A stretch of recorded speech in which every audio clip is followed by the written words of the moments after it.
We're all set? Mhm. It's pretty close. Look, so I'm a whole minute early, maybe a few seconds early. Mhm. So I would ask, so first of all, good evening. Let me start there. I just ran over here from another meeting I had just over in my office. I was talking to the assistant city manager, and we were talking about issues with technology and kind of where we're at and where do we go. So it was a really good meeting. It was a good conversation. We start talking about the future and what we can do in law enforcement. But I wanted to make sure that I got over and spent some time with you all. And I was a little late earlier today, so I wanted to get here and start. So yeah, it's pretty good starting a couple of seconds early. That's all right. So I would ask those that might be tuning in or logging on, if someone would just write in and say, sounds okay and looks okay. Sometimes I worry that, did I mess anything up? Is the sound coming through? And is the visual okay? So we had a session so if anybody could do that, I would greatly appreciate it. There we go. Hey, Chief, hope all is well. Keep up. Christopher, thank you, my friend. I appreciate that. Chris, is we sounding okay? Is everything look all right visually? Besides me, but sounds looks great. Great. Thank you, my friend.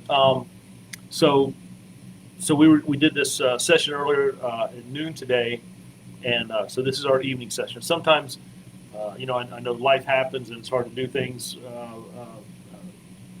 at different times.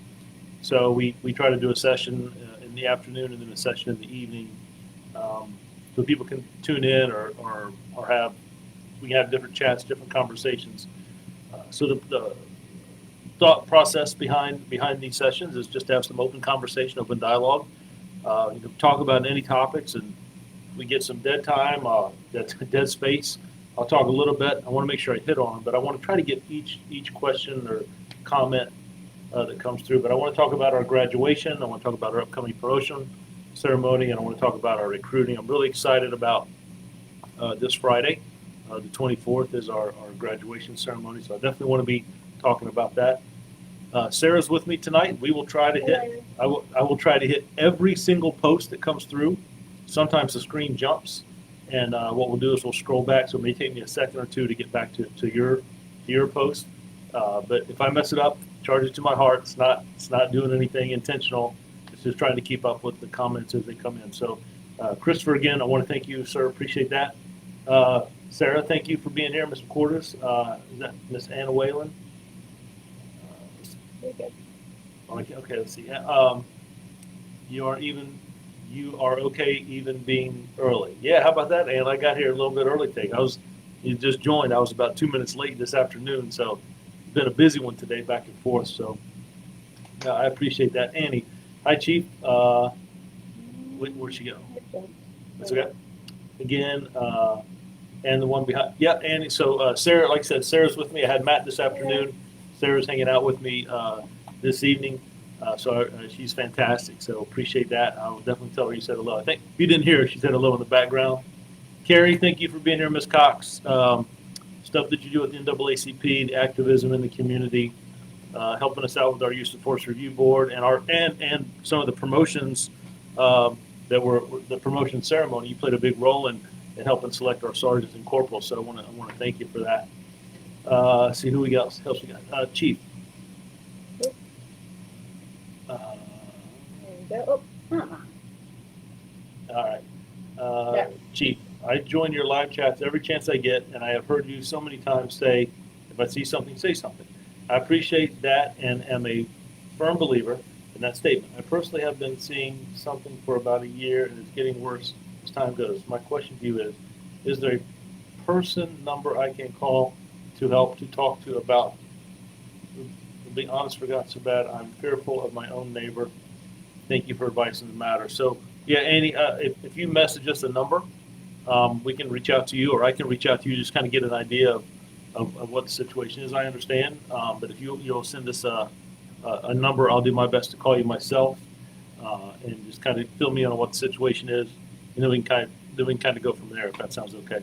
That way you don't have to put it out to everybody. Okay. So let's see who we got. Oh, Andy says hello. Sarah's waving, saying hello. Michaela, it's good to see you. I hope everything's going well. Appreciate you for being here. That's awesome. You did a lot of work with us as a youth and even now. So I'm glad. Ms. Carter, thank you. Appreciate you being back. Um, okay, I will send. Okay, and that's perfect. Yeah. So if it's something like that, we just won't put it on the platform, I guess, and I can call you. We can reach out and have a conversation. So a couple things I wanted to at least share with you is coming up this Friday. I'm really excited. We have our 30th recruit class that's graduating. We have 24 individuals. No, nope. We on the 24th, this Friday, the 24th, we have 20 recruits that are graduating. They walk across the stage. We'll have a ceremony. We have Chief Fox is going to be a guest speaker. We have a high school student who's going to be a guest speaker, and then I'll have some comments for the recruits. And then the families get to pin them. It's just a great. There's a couple surprises in the audience. It's just I'm really looking forward to this event, and I want those that are graduating that have worked really hard to get through the academy, and their next step then will be with a field training officer for several months before they're released on independent patrol. So they worked really hard. They deserve it. They took their written test today, the state final, so we'll get that back tomorrow, most likely, hopefully tomorrow afternoon or tomorrow evening. But I'm excited to hear the results of that. I'm really looking forward to graduation. It means a lot to them. It means a lot to me and this community and the department. So while I'm here, I will invite residents of the city or whoever would like to come to the graduation. You're certainly welcome. We start at 10 o'clock. It usually goes about an hour and a half, depending on how big the class is. And sometimes the pictures can get a little long. Sometimes it's one person, and sometimes it's a whole crew. So whatever it is, it's important. They've earned it, and so I look forward to that. It's at 10 o'clock. I think we got it posted on our Facebook page, but it is at First Baptist Church right there on Warwick at the City Center where the intersection. So I'm looking forward to that. That's just going to be a great event. All right, so Ms. Wilson, Regina, thank you for being here. I'll send it through. Got you, Annie. Okay, Ms. Jackson. Yes, thank you. Congratulations to all of them. I will tell you, we got to spend we had like a luncheon together yesterday, the command staff and the recruits. And then tomorrow night I get to meet their parents. And that's always they come here to police headquarters and we introduce the command staff to the families, to the parents, and then they can ask questions. And some of the questions are tough, but it's good conversation about what their loved ones are going into, what they should expect. So I really look forward to those conversations. And then myself and the other assistant chiefs will meet with the class independently Thursday morning to talk about expectations, offer some advice, and then Friday's graduation. So I am excited about it. I can't wait. Ms. Young, thank you. I appreciate that. Hey, Chief. Angie Warfield said, put on your reading glasses. Oh my gosh, you see me squinting. Yeah, I don't know what's up with the font. It's like font 2, but yeah, that's just great. Well, you know what? It's kind of dark, overcast. The lights are bright. But you're probably right. And she said, put on your reading glasses. All right, Sarah, let's start blocking some people. I'm just joking. Angie's. So that's one thing I wanted to share about that graduation. We're going to do that this Friday, 10 o'clock in the morning. And on the tail end of that, we have in April, on the 27th of April, we have a promotional ceremony. So we had been able to promote a new lieutenant, 3 or 4 sergeants, 3 or 4 corporals that they will actually get their positions the first week of April. But we're going to have a ceremony on April the 27th. And several people in our community helped play a role in our promotional process. It's myself, one of the other assistant chiefs, and then a community member, whether it's a pastor, a teacher, someone, Ms. Cox from the NAACP, we've used Dr. Lyons, others that have just sat, Pastor Troy, just others who have sat on the panel with us. And sometimes civilians ask different questions than I may ask or one of the other assistant chiefs. So I think that's good to get around different discussion in the panel, being diverse, and just having some, not only in law enforcement, but also from the community. I think that plays a role in selecting the leadership, right, of the department. So we'll do the promotional ceremony on the 27th of April. Now, the other thing we have is I just highlight one of the ways we're trying to increase our recruiting for officers and dispatchers. A couple days a month now, we're taking a Saturday, and we're doing it from 8 to 12 or 8 to 2, and we're trying to do multiple things in one day. So individuals who come in and take a test, and then we leave, we call you back to do the physical fitness, and we call you back to do the interview, and we call you back to do. We're trying to do that all in one day. So we really cut down. It speeds up the process a lot, and we're allowed to do multiple things, multiple events in the hiring process in one day. We get officers who volunteer to come in. We have civilians who come in to help us. The command staff comes out. I enjoy coming out and seeing the new individuals that want to partake or thinking about they'd like to be in law enforcement, and then going through the process. We also do that for dispatchers as well. They do the test right here. We have computers set up. They can do the test right here and in multiple phases. That really speeds up that background and some of the processes that we need to go through. So some of the information that people have to come back for multiple times, we're able to kind of do in a day and an afternoon, or, well, I guess I should say morning, 8 to 12 or 8 to 1, 2 o'clock in the afternoon. So you can schedule the time to come in and do that, or you can just show up. But it helps us a little bit speed up the process of coming on board. So earlier we talked about some things that we're focusing on in the department. One is training, and the other is technology. Now, there was a question that came in after our first session this afternoon.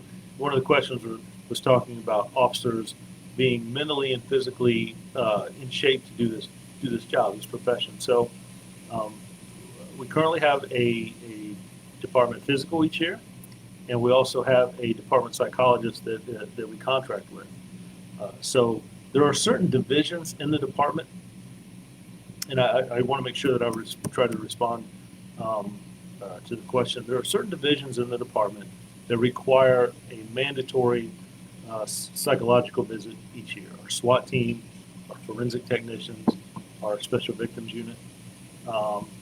And the other group that does it is myself and the assistant chiefs. So I want to try to create an atmosphere where, so I've been doing this about 30 years. And when I started, it really wasn't talked about, or there might have been some stigma attached to seeing a psychologist. And I really want to get away from that. And I think it's incumbent in today's policing to create an environment, an atmosphere where it's accepted and it's used, and we benefit from that. So, the officers or technicians, forensics personnel that respond to a scene and see some of the most horrible things that can happen, whether it's a critical incident, a violent act, an accident, whatever it might be, to go home and then hopefully get a good day's sleep, hours of sleep, and then come back and see those things again and just continue. You can't just forget that, or we just suppress it, or we deal with it, right? But we never forget it. So I just want to make sure that we have checks and balances in place to make sure people are okay. The city does a department physical, but I also like having the psychological. So we have some divisions that are mandatory. And then if an event happens, even if someone, chief, hey, I'm fine, it may be that I may send them, or their captain, or one of the other assistant chiefs may still send them. Vehicle accident with loss of a young person. We'll probably send someone to a critical event. Maybe someone who's gone, God forbid, to see a suicide or the death of a child. It's not meaning that they're weak. It just means that I care about them. And I want to make sure, and I want to create that atmosphere that it's okay. And it's one of the reasons that myself and the chiefs will have those appointments ourselves to try and to show at least that it's something that I embrace and encourage. We have a CISM team here. There's actually a grant that we're getting ready to apply for that talks about health and wellness that we can use towards our chaplain program and our CISM team and counseling visits and how to relieve stress type things and things that we can do in the office or in our off time and how to process things and open good conversations, how supervision can maybe see a different behavior in an officer and be able to let's have a conversation. Are you okay? How are things going?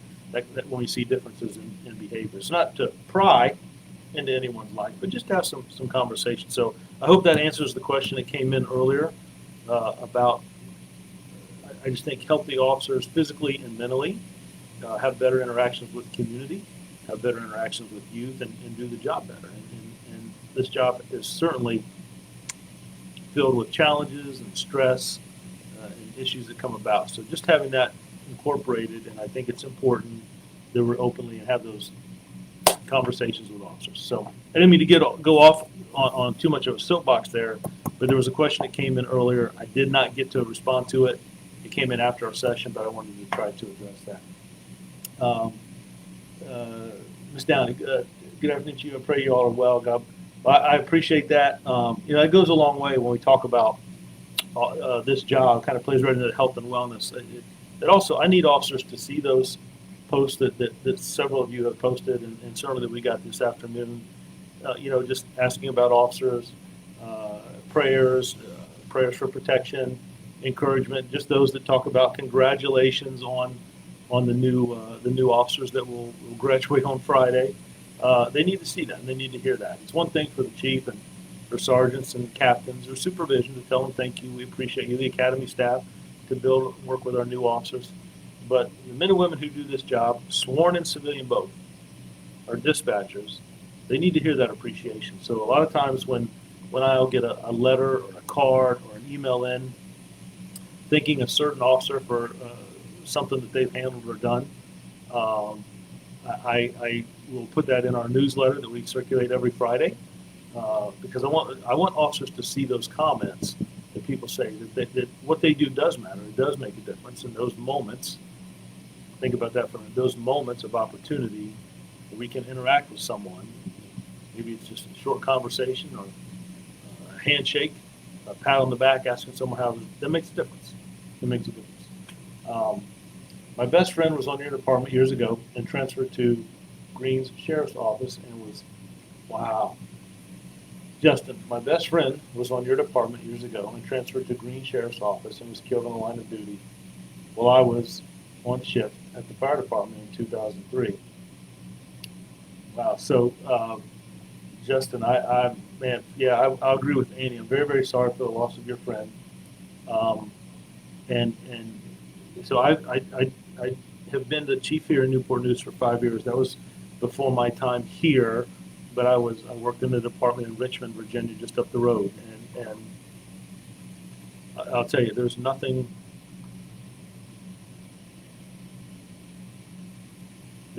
worse than losing someone in the line of duty. Individuals who decide to go in a life of service or career of service, I guess, and respond to calls and help others, work 24 hours, 7 days a week. There's no day off for the service that's provided. And I don't know the particulars, but for someone to lose someone, I know as a chief, that is the hardest thing that any chief of police does. It's kind of like you feel responsible for the individuals that you work with. And so I can tell you, I have, unfortunately, I've had multiple of those in my career, and it is never easy. And I don't know your friend, and I don't know, but I will say that is one of the reasons. That is one of the reasons that the men and women who do this job, and I'll say again, sworn civilian, dispatchers, officers, whatever it might be, forensic technicians, people, the men and women who do this job, they matter to me. We don't always agree. I can tell you, we don't always agree, but they matter to me.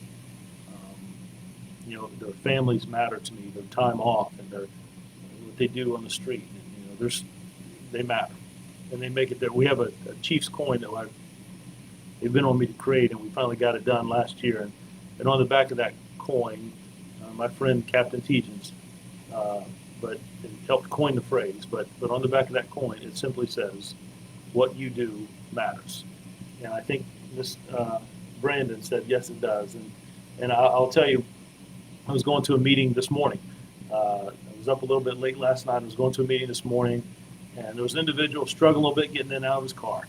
And I was walking in. I said, "How you doing, sir?" And he said, "I'm making it, Chief. I'm struggling a little bit." I walked over and talked to him. Military veteran, nicest guy. We shook hands. Spent about 3 to 5 minutes just talking. But he said, I told him goodbye, and he said, "Chief," and I turned back around and he just said, "Thank you." And those moments make a difference. The time we invest in people makes a difference. And taking those moments of opportunities that we have, that's going to be one of the messages that I try to extend and push to the 20 new recruits that will graduate on Friday, and men and women from this department that are in that audience. So, I'm very, very sorry for your loss. And Brandon, it does matter. It does matter.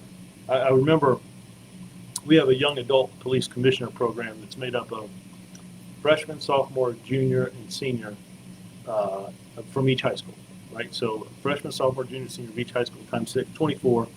Somehow we got 28 this year. I don't know how that happened, but we got them.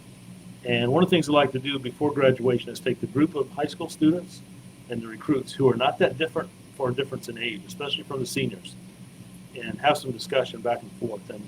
And there's one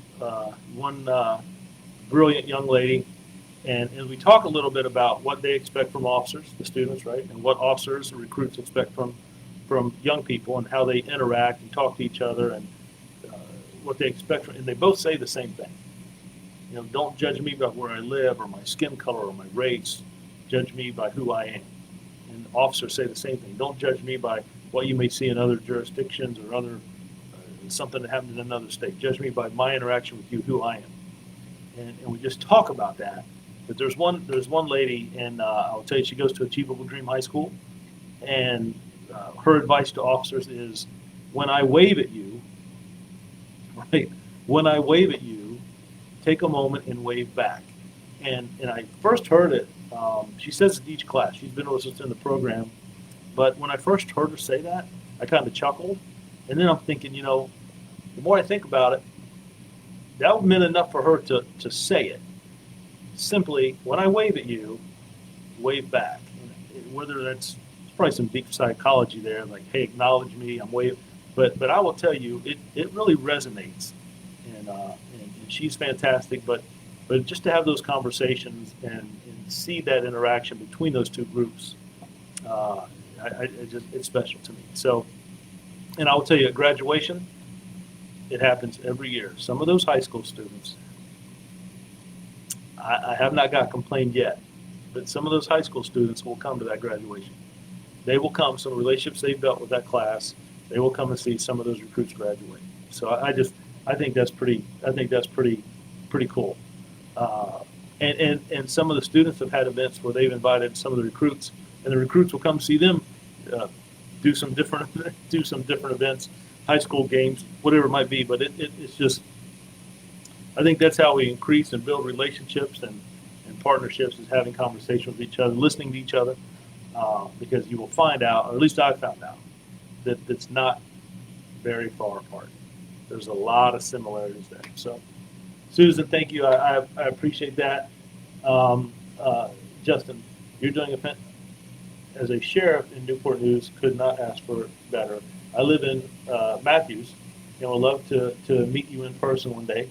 I'm a huge sponsor of the Officer Down Memorial Badge. My kids come for me when I tear up when I lose it. Well, Justin, I'll tell you, I would love to meet you. Anytime we work that out, we go to lunch. We got some great places to eat here in Newport News.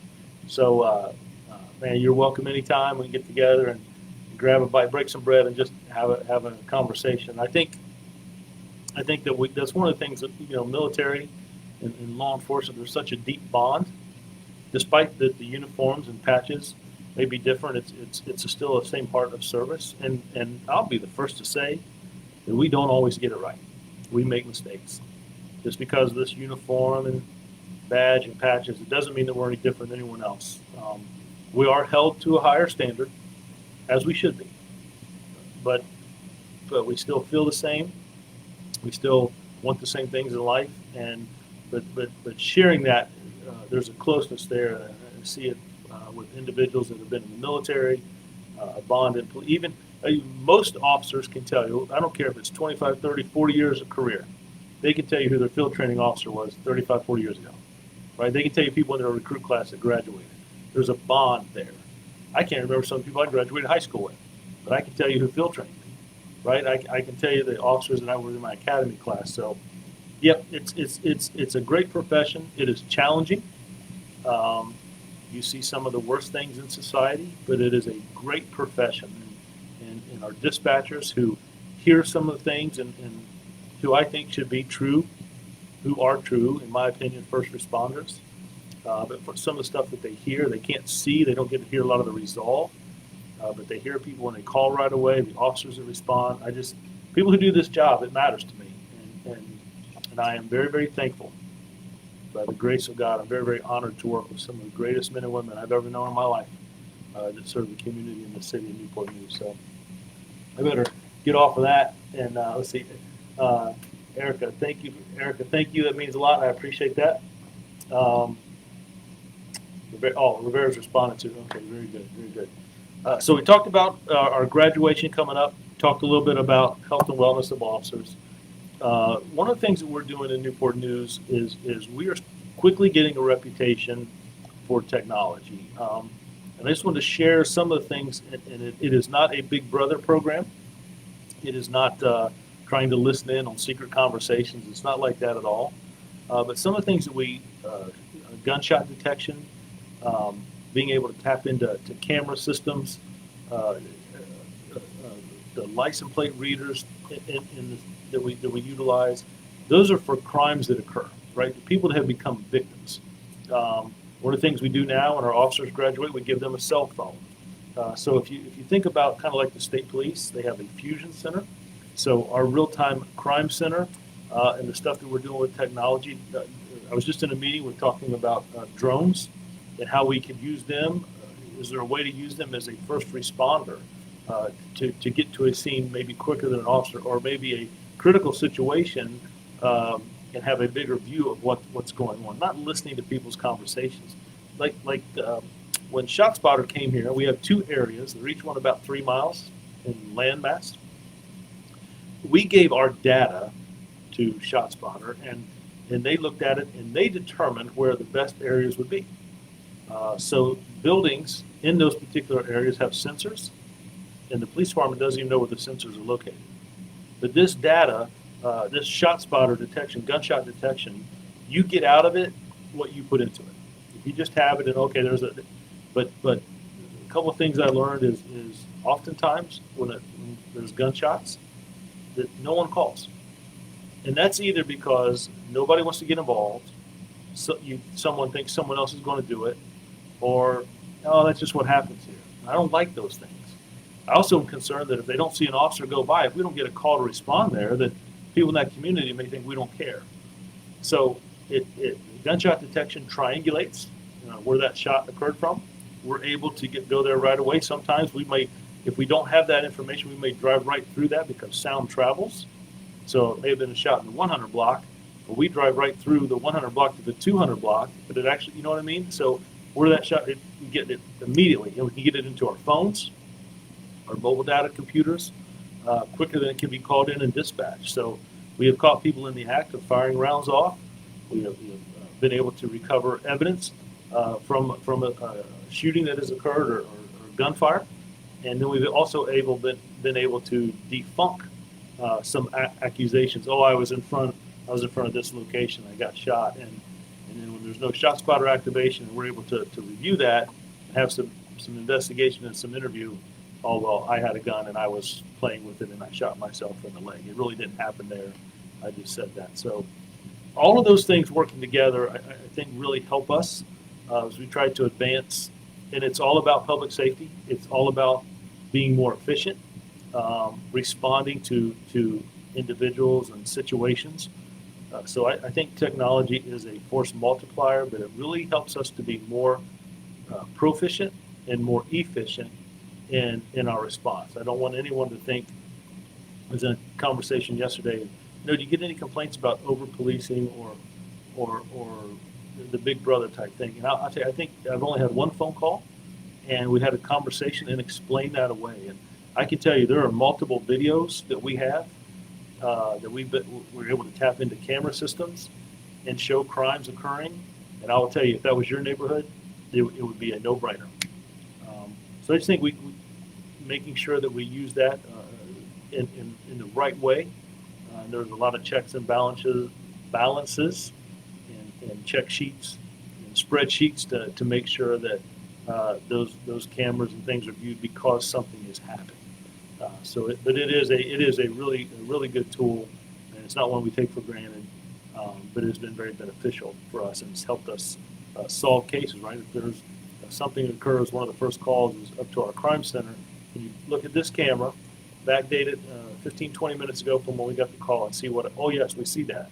We see that car being stolen. We saw that incident. We saw that fight. We saw that domestic situation. So I just wanted to share a little bit about one of the big focuses we have is technology.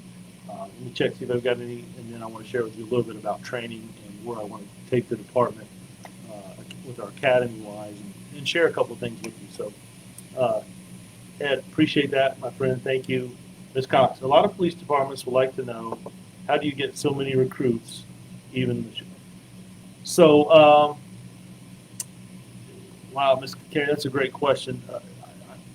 It was funny today. I was working here on our media relations, and I'll come over and talk to them a little bit. And they were looking at some studies about people who joined the department, where they referred, how are they referred.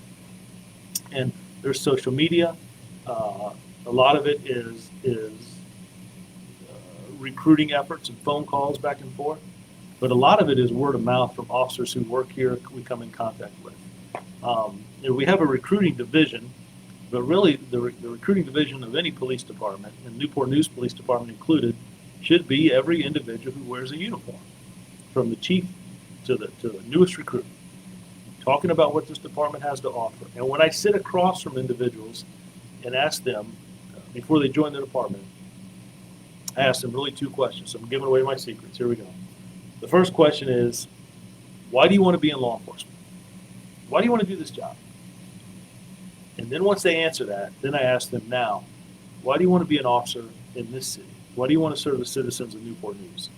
And I will tell you, 30 years ago it was, you get to be the police here, you got the best equipment, the best cars.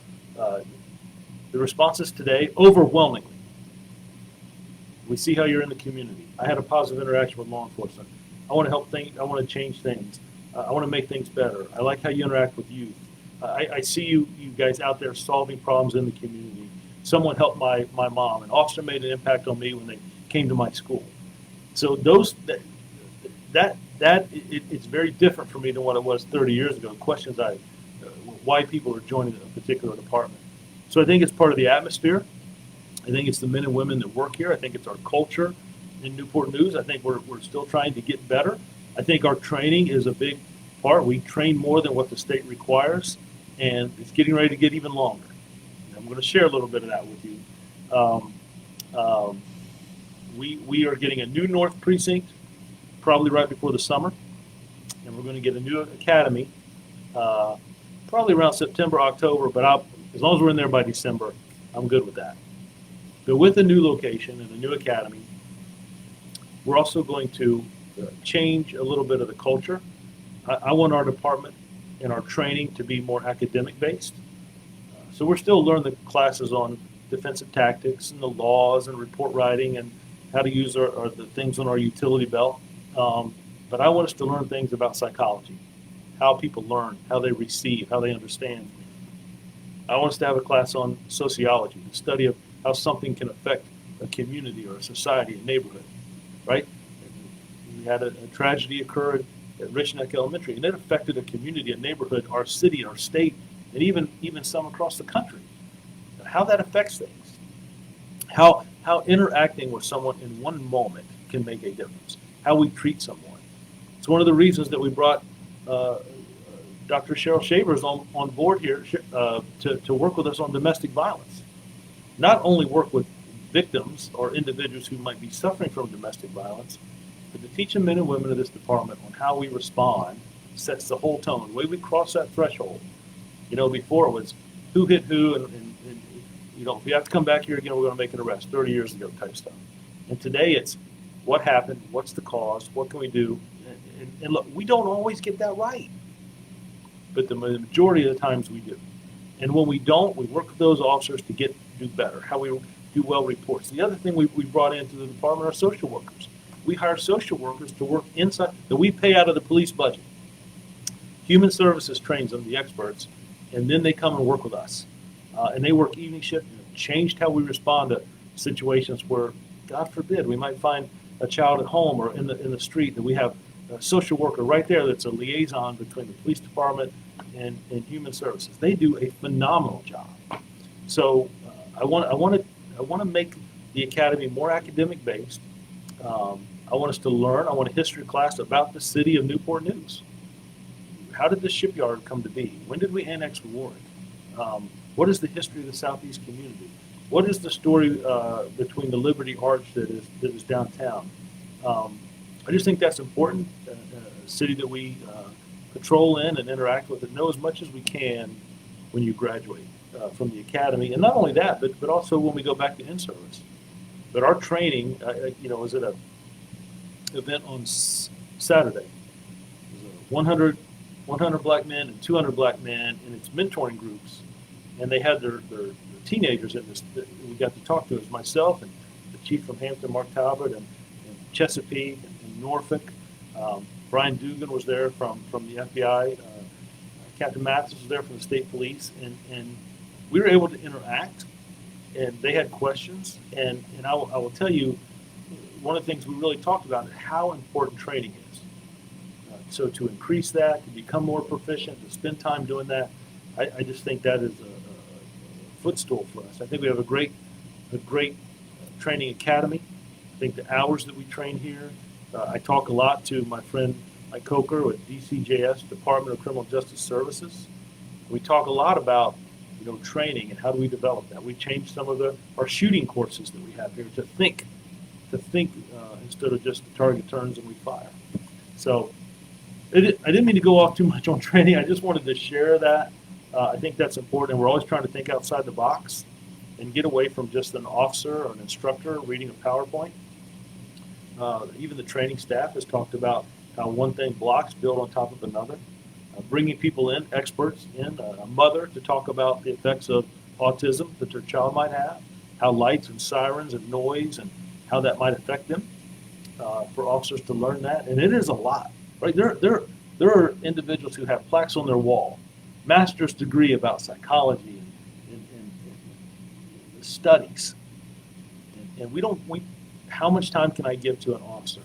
And the stuff that they respond to more and more, trying to change our response to mental illness calls, healthcare calls, someone suffering from depression or drug addiction, someone who's homeless, someone that might be going through some type of mental crisis.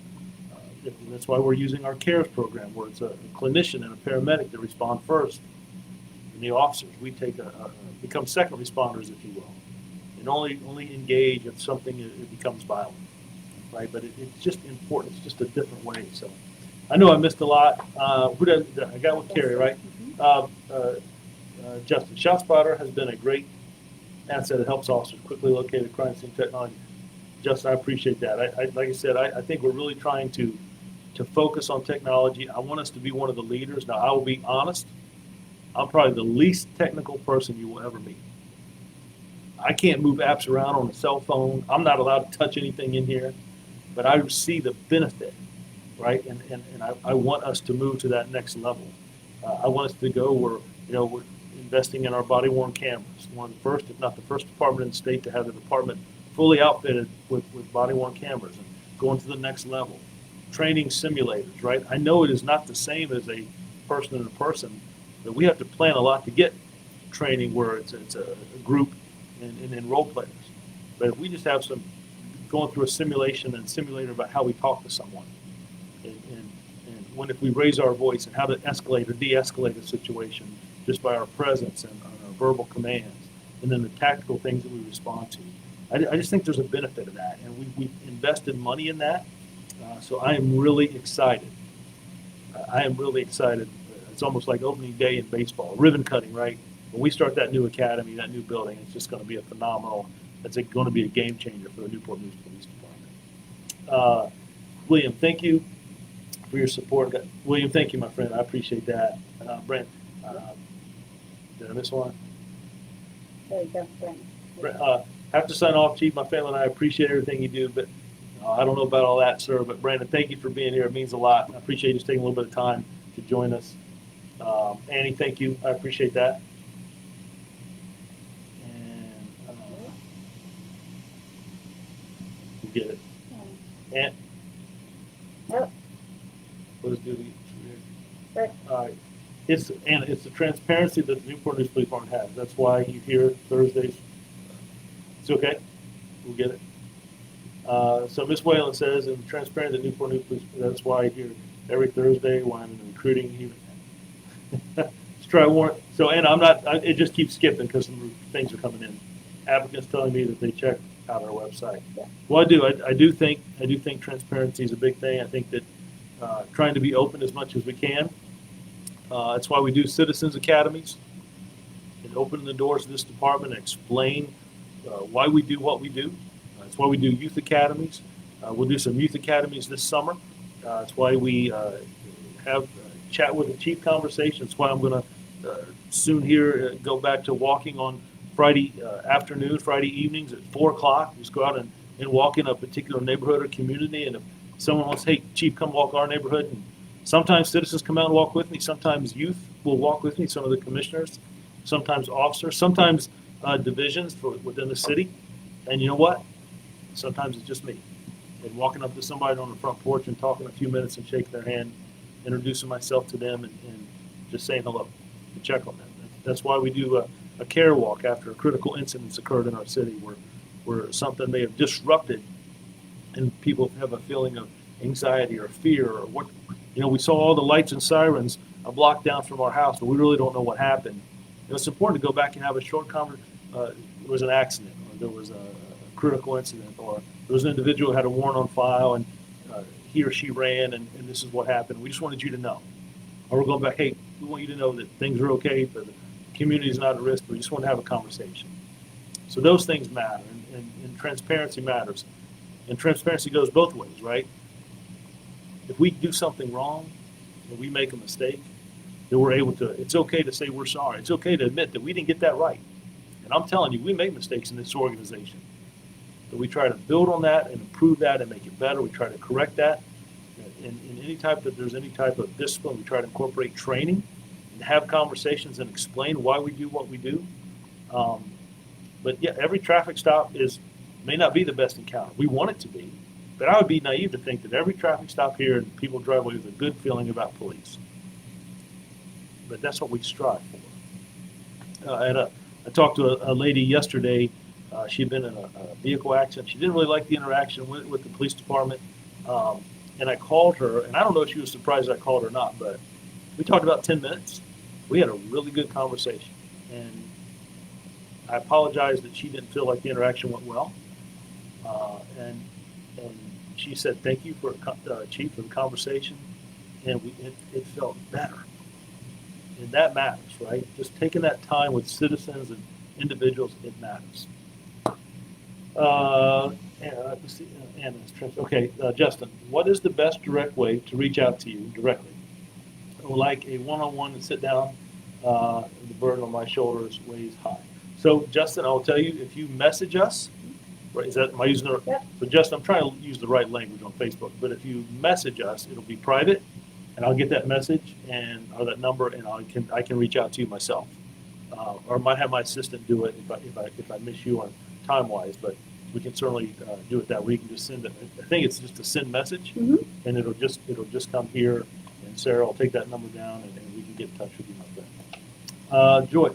Joy, you're back with us this evening. You spent some time with us this afternoon. Thank you. Where is the new North Precinct going to be? The shades are moving. I used to work at the library next door. So it's not going to be too far. We're going to move it. It's going to be at a building we're going to renovate and move right there on Warwick, Sherwood Shopping Center area. That's where we're looking at being in there. I like that location, open right there to Warwick, but that's where we're going to be at, and I am excited about it. I know the officers in North Precinct. We've kind of grown out of that building a while. If you work there at the library, you know the size. There's around 89, well, probably 100 individuals that work at each of our precincts. So I'm looking forward to that, and I hope we're in there before the start of the summer, because we're right around the corner. But I'm excited. How is it possible to do a sit down on your? Oh, is we same one? Yeah. Oh, okay. Am I caught up now with everyone? Yes, you are. So, but Joy, thanks for being here. I know we talked earlier about stuff with schools, and you had done some worked in the school division. And I told Joy earlier, my mother was a school teacher for 30 years. She taught in the third grade, and she still talks to me sometimes like I'm in the third grade. Last week, I got to go home and see my family in Cincinnati, my mom and dad. We just spent some time and talked a little bit. It was just good to see them. So Joy's message in our conversation earlier today was a little bit around schools and youth. And I will tell you, while I'm there on youth, I think it's important that this department invests and realizes how important the youth of our city are. And I think we have some of the most talented young people. The Woodside boys basketball team just won a state championship. The CNU boys just won a national championship. I'm going to go online right now and predict that the CNU girls are going to win the national championship. But when I interact with those young adult police commissioners, I think it's hard with youth today, and social media and all the things it brings to the table. And I think things are just, life moves so fast, and it's more challenging, I think, today than ever. So our investment in youth matters. And one of the things we try to push for our master police officers is to interact with our community, and I really try to push youth. At our graduation on Friday, I don't know if you'll see this too many other places, but every police graduation, we have a high school student as one of the guest speakers. And I don't know that you see that too many places, but it matters, right? That youth, teenagers have a message to recruits who are about to start a career in law enforcement. And that's important to me. And also that message resonates to men and women who are currently doing this job. And I just think our youth are talented. Look, we all made mistakes. All of us had people that worked with us. And, for me, whether it was a baseball coach or a youth pastor, a parent, a neighbor in the block, school teacher, professors, and all of us had people that helped us along the way. And I think that's a role that we should play in law enforcement. We can't do it by ourselves. You heard me talk a little bit about the meeting we had on Saturday. We were talking about some issues with gun violence.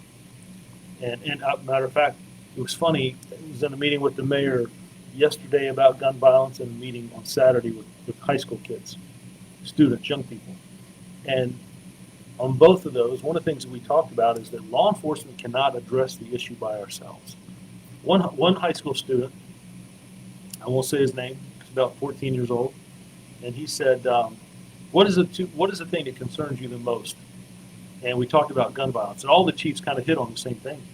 And it was about the number of firearms in circulation, the type of firearms that are being used, get this, the age of the individuals using firearms. Not being able to de-escalate, not being able to walk away from a situation, but the number of youth and how gun violence not only affects the victim, right? How it affects a community, sociology, how it affects a community, but it also affects the suspect, the person who pulled that trigger, and their family. It's not a video game. It's not like you can pause, reset, and start it over. And The one thing about gun violence, if people just put those firearms down, walked away from whatever, it would stop. But maybe we don't have the mechanisms, or some people don't have the ability to do that. And I think that all of us, not just in law enforcement, police department, fire department, our churches, pastors, our schools and our school teachers, community service board, mental health professionals, grassroots organizations, that individuals who want to donate their time, right? And people who have been incarcerated and come out. Some of my friends that I talk to a lot about gun violence are individuals who have been incarcerated and come out and want to give back to the community, right? And give back and help people who understand or who've been through some of the same things, or might even cause some issues in years past and want to make things better. Employment, right? And education, all those things play a role. So all of these entities need to work together to make things better. It can't just be on law enforcement. And for the first time in a long time, I'm seeing a real push from other entities to get involved. And I think that's a move forward. I know we get frustrated and why did this happen? What we can't do is give up and just say, oh, it's never going to work, it's never going to change, we just quit. There's a lot of hard work. And it'll still be hard work after I'm gone, and people, the new recruits. Look, I know where I'm at in my career. And I know where those recruits are going to be when they walk across that stage on Friday. They're just starting. That's the future of law enforcement, right?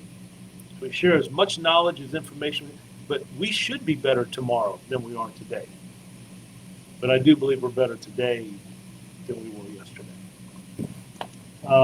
Where did I leave off? I need to go up. Yep. Good. Let's I got Justin. Yep. So Yeah. Kelly, Yeah. thank you for leading the way. Care about the community and as also as well. I also want to speak to you, and I will like to thank Brittany for always responding to my not my child. Yeah, absolutely. I sent my number to you, and I will send it again. No, it's Brittany talks to me. Like I said, I was out of town last week, but absolutely, I think you've got an event coming up that we might partner with and be there with your support. And I appreciate what you do. Even the community conversations that we've had, I think, have been very, very successful. So I appreciate you, Devon. I appreciate that. Tony, Chief, I see your direction. Is right. Please keep evolving as things change. It's not easy. Our folks only see the blue lights. They expect reactions. When you're in the impossible situation, believe in your family values. And wow, Tony, let me tell you, man, that I might, Sarah, I may copy that and post that in my office. Tony, I really appreciate that. Scroll down, sir. Let me see if there's anybody else that want to come back to Tony for a minute. Tony's left. see. What happened to you? Make the escape last night? Okay. All right. So, Tony, I will tell you, there are not a lot of people that want to do this job anymore. You know, when I started, I'd be in a room with 200 people taking a test for like 5 positions. Just don't see that now. There's been a change in the last couple of years, and the culture is different. People aren't flocking to this profession. So that's one of the reasons that the people who do this job, I know what they give up. I know what they see. They go home and come back and deal with the same situations again. That tells me people who are willing to do that are committed to help others. So to have your heart, your mind, your faith all aligned, to do the best you can, to do the best you can to affect change, but realize some things that are beyond your control. Do the best you can and try every day. And the biggest thing for me is to show compassion to people. People matter, regardless of where they live, their race, their gender, their zip code, their income, they matter. And to treat people how you'd want to be treated or how you'd want your family to be treated. And having those conversations, I think, breaks down a lot of those barriers. So I really appreciate that. The individuals that escaped last night from the jail, they were both apprehended in the morning hours. By getting some information out, citizens called in, they were spotted, and they were both taken into custody. Talked with Sheriff Morgan last night and again early this morning. And this afternoon, we have a great relationship. The two entities working well together. And some locations that we checked, some doors we knocked on. But they were able to get out of the facility that they were in, and then we were able law enforcement and sheriff's department, by the help of citizens, were able to locate them and get them into custody without incident. So you saw that a little bit on the news. That did happen, but good cooperation, communication, and response is what led to that quick apprehension. We're scrolling down a little bit to Joy. Some consider third grade the transition grade because it's the middle where they're not babies, but they are when we turn fifth graders. Joy, you know, it's funny. I'll say this before I go down to Justin. As my mom, I asked her a little bit about retirement and why she did that when she did, and she said that some of the regulations changed and things moved from I was like, what's that? But she called it a grade book to posting things online, and some of that was challenging for her. But I'll tell you, I said, what do you miss? And you know what she said? She said, I miss the kids. She said, I miss interacting with the kids. Maybe that's why she talks to me like I'm in the third grade. I don't know. But I know she loved it. So my mother was a school teacher, and my father was in the military and then worked at a paper company there in Cincinnati. And my grandfather, all of them, remember, brought up in church, how you treat people is important. How you treat people matter. And that has worked for me. I'm not the smartest guy in the room, but I know the value of people. Justin, may God continue. It's okay? We got a couple too. There we go. May God continue to bless you and your department. May God bless all the new recruits. It's okay. Let them come in, their families, and protect the community. I say this in prayer. Sergeant, very good. Badge, what was the badge number? Scroll up for me. 212. Justin, I appreciate you sharing that, man. And I will tell you, I think you said he passed away in 2003. Was that right? It's obvious. It's 2023. That individual made an impact on you. And I would say you made an impact on him. I appreciate you, my friend. Joy, they caught them. Oh, that's back and forth. Okay. A lot of police departments would like to know how to. I see. Did I catch everybody? I think I caught caught up. Good. Yep. Good. Man, I will. As we move. And thank you, Chief and Sarah, for a great chat. Have a good night. Annie, thank you. Sarah's been great. She tells me very clearly, don't mess with anything, Chief. Don't touch something.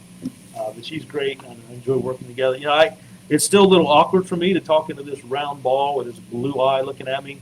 But to go back and see I guess a platform or venue that allows us to speak openly and try to be open and transparent, to share a little bit, hear some concerns. I did not realize how important social media can be with law. It helps us a lot in recruiting as well, getting our message out. But when I started, it was you went to a community meeting and had a group of people, and now that messages can come in back and forth. So it's been a little bit of transition for me. We've been doing this for a couple of years now, and I think it's been very beneficial. They pushed me in this direction, and I will tell you, I do enjoy it. I like to. I laugh at myself, but I do enjoy it. Sarah, thank you, Chief, for all you do in the department every day. Sarah, thank you. Thanks for joining us. Sarah, did I leave anything out? Is there anything I wanted to touch on? I don't want to. We talked about our graduation. We talked about some recruiting events we had. We talked about our focus on technology.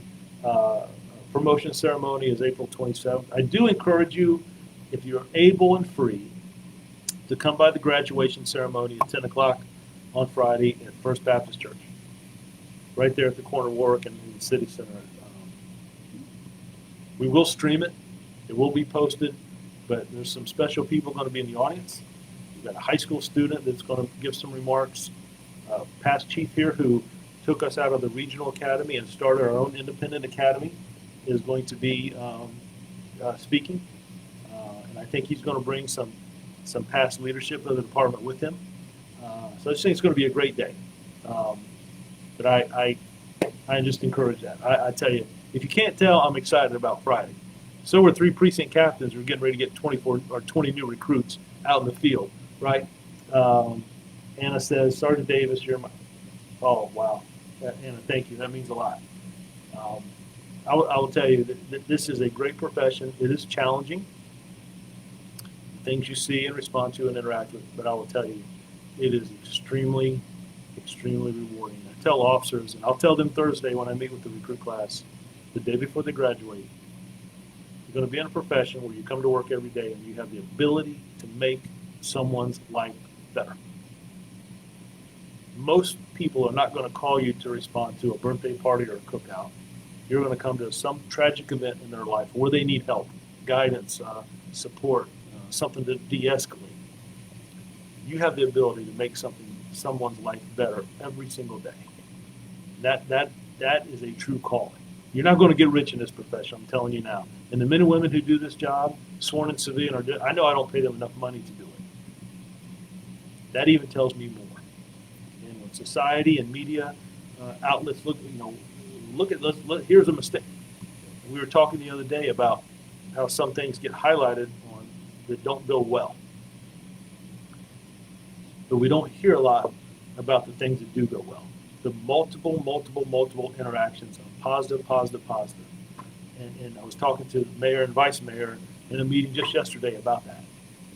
So I will tell you, Friday's going to be a great event. Something I want those recruits to remember. I want them to know it's okay to make mistakes, but I want them to invest in people. That is the best thing we have in our city. We build the best ships in the world. We got the smartest scientists on the planet, and I want us to have the best police department that we can possibly have. Sarah, thanks again I appreciate you being here. Some of the prior chiefs have not shown the interest in our community that you have and our mates. So you know what, Joy, I don't know. A lot of places I go in the community, I'll wear this uniform, but some will say, hey, Drew, or Steve, or Chief. I want to have that relationship. I want our officers to have that relationship. You have to work at it. You've got to be there. Michael Coker with DCJS would say you got to show up. But we have a great relationship with our schools. They matter. Our youth, they matter. The businesses, our pastors and church leaders and synagogues and places of worship here, they matter. And all these different entities that we have going on in this city, I just think the more we have conversations and work together, we don't always have to agree, but we can shake hands after a conversation. So that is my hope. I appreciate the men and women who do this job.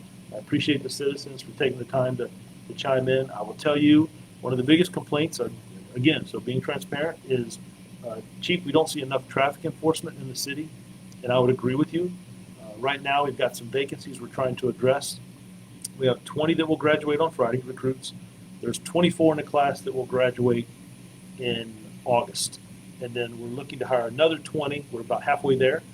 That will start our class in April, and they will graduate in November. And when that class graduates in November, that should give me some traffic officers back that I want to be full-time assigned to the traffic division, so they can fully focus on traffic. And if you're driven on Warwick and Jefferson, you know that a traffic accident, it can really shut traffic down, main thoroughfares of our city. So, and it has to be constant. It's not just something we can hit or miss.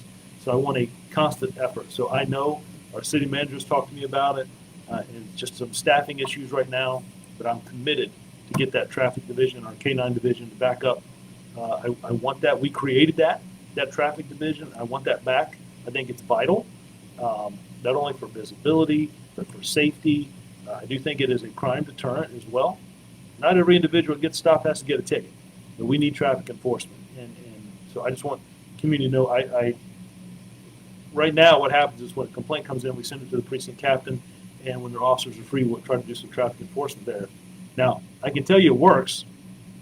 It may not be working all the time, but not to mention any names, but I know it works because an individual who works for our department got stopped for speeding not too long ago in one of those areas we were focusing on. So that is one thing that I know we need to be doing a better job in is our traffic enforcement. I want to make sure that we continue to work well with our businesses and have open lines of communication. So I appreciate those that took some time today. Whether you logged in tonight or look at this at a different time, hopefully you just see some of the things that we talked about, some of the things that we're trying to do. Tony, Chief, I do have one question. All right. Can you elaborate on the cooperation with City Council? I watched the meeting, and your presentation was met, in my mind, had a lot of silence and important. Wait, am I reading that right? Chief, I do have one question. Can you elaborate on your cooperation with City Council? I watched the meeting, and your presentation was met, in my mind, had a lot of silence in important areas. So, Tony, I'm not sure. I'll tell you how I feel about City Council. I think that it is important that we have a good working relationship. And understand that they should ask questions. The past council that we have, current city council we have, our mayors, they ask hard questions, and they should. Our city manager asked me hard questions, and they should. I just had about a two-hour meeting with our assistant city manager, who I directly report to, and we talked about technology, we talked about drones, and we talked about our future. I have a great working relationship. I have the utmost respect for the leadership of our city. We may see things in different lights.